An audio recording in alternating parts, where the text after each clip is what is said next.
El Santo del Día, María Auxiliadora. La fiesta de María Auxiliadora no puede ser más conmovedora y edificante. La Revolución Francesa había asestado un duro golpe a la Iglesia y desquiciado completamente a la religión cristiana. En 1799, el joven y valiente general Napoleón Bonaparte derrocó al Directorio, asumió el gobierno, acabó con la revolución y dedicó sus esfuerzos a apaciguar los ánimos y a poner en orden a la sociedad. Como Napoleón estaba profundamente convencido de la influencia benéfica que la religión cristiana ejerce sobre los pueblos, desde el principio de su gobierno determinó restablecer el catolicismo en Francia. Anuló las leyes revolucionarias de proscripción, permitió a los sacerdotes regresar a sus iglesias, devolvió a los obispos sus catedrales, parroquias y seminarios, y ajustó con el Papa Pío VII un concordato para arreglar de manera permanente los asuntos eclesiásticos. Con aquellas medidas, Francia volvió a ser en poco tiempo un país floreciente, próspero y cada vez más poderoso.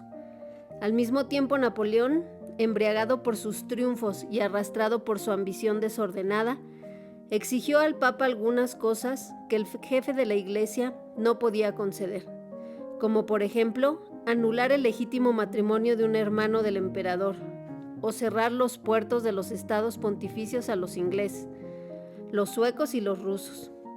A los emisarios de Napoleón que se presentaron en el Vaticano con semejantes pretensiones, Pío VII les respondió con firmeza: no somos el padre de la cristiandad y a nadie trataremos como enemigos. Aquello bastó para que se enardecieran las pasiones del emperador, que se enfureció ante la firme resistencia del pontífice y se lanzó contra el jefe de la Iglesia. En 1809, Napoleón se apoderó de los estados pontificios y después tuvo la osadía de prender a Pío VII. El Papa fue conducido a Savona y más tarde al castillo de Fontainebleau, donde quedó en calidad de prisionero. Se dice que a diario durante los 5 años que estuvo preso, dedicaba especialmente una parte del tiempo de sus oraciones a María Santísima, auxilio de los cristianos, para que protegiese a la Iglesia perseguida, desgobernada y desamparada.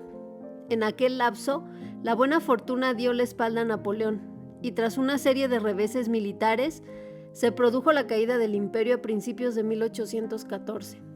Precisamente en el castillo de Fontainebleau, donde se hallaba prisionero el Papa, firmó el emperador su abdicación. Al jefe de la Iglesia le fueron devueltos los estados pontificios. Se firmó un acuerdo en el que se proclamaba que el poder espiritual recobraría todos sus derechos y la posición de donde lo había lanzado la conquista francesa. Y el 24 de mayo de 1814, Pío VII hizo una entrada triunfal en Roma. Entre el doblar de las campanas, las delirantes aclamaciones de la multitud y lluvias de flores para ocupar su sede. Los años de infortunio y de prisión habían fortalecido en vez de agotar a aquel hombre de avanzada edad, que dio muestras de una energía, firmeza y decisión extraordinarias, para reorganizar su iglesia y despertar la vida religiosa que tantas sacudidas había experimentado. Hacía falta mucho tiempo una gran prudencia y una pacientísima dedicación para hacer entrar de nuevo el catolicismo en los corazones y en el orden social.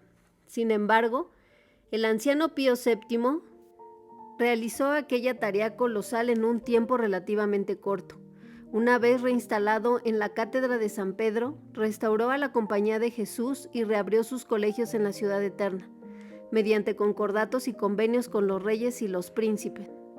Restableció los obispados que habían quedado suprimidos, reorganizó la propaganda, dio impulso a la propagación de la fe y, como por un milagro, hacia mediados de 1815, después de la segunda y definitiva abdicación de Napoleón, cuando el Papa dio asilo a la familia del emperador derrotado y exilado, la Iglesia había recuperado su posición y su poder espiritual.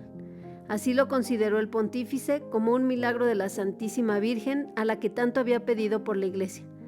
Fue entonces cuando Pío VII tuvo la feliz idea de manifestar el agradecimiento de todo el orbe católico a la Virgen María bajo su advocación de auxilio de los cristianos y como un expreso reconocimiento de la infalible protección de la Madre de Dios.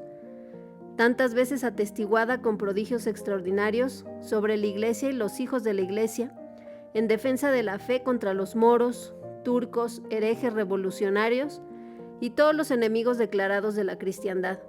Instituyó la fiesta de María Auxiliadora el día 24 de mayo para perpetuar el recuerdo de su entrada triunfal a Roma, al volver de su cautiverio en Francia.